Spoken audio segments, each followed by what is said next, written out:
Des images saisissantes après avoir vécu le tremblement de terre du 25 avril. Voilà qu'il y a des randonneurs québécois qui viennent de revenir du Népal. Normand Grondin est à l'aéroport. Il y avait beaucoup d'émotions là aussi à leur arrivée.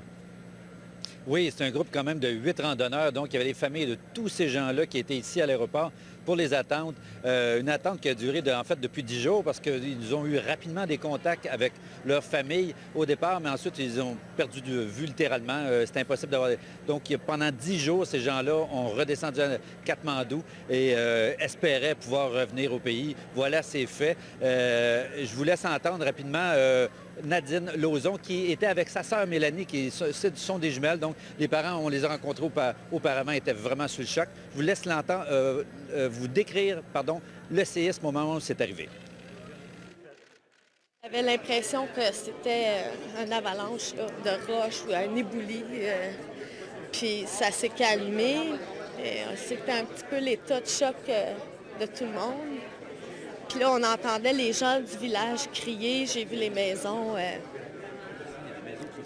écroulées. Oui, oui, il y a des maisons qui se sont affaissées. Le petit village où on était complètement... il était assez magané. Oui, Normand, est-ce qu'elles ont expliqué comment ils ont fait finalement pour se sortir de là? Ça n'a pas été simple. Ils ont descendu tranquillement vers Katmandou, dans la mesure où c'était possible. Ce n'était pas le seul village qui était dévasté, il y en avait plusieurs autres. Ils ont également demandé l'aide du gouvernement canadien, si c'était possible. On leur a refusé. Je vous laisse entendre là-dessus Mathieu Fleury, qui est à la fois l'organisateur et le propriétaire de l'agence de voyage qui a organisé cette randonnée-là. Moi, j'ai reçu un texto peut-être 2-3 jours plus tard de mon partenaire qui m'a dit l'évacuation d'urgence par hélicoptère au niveau canadien, c'est refusé.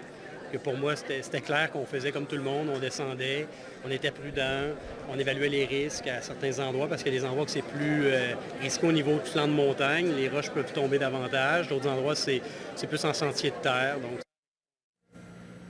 François, ces gens-là ont quand même été chanceux dans leur malchance. Au départ, ils ont manqué un avion intérieur au Népal qui aurait dû leur permettre d'arriver 2 jours plus tôt au camp de base. Et si ça avait été le cas, ils auraient été frappés probablement de plein fouet par le séisme.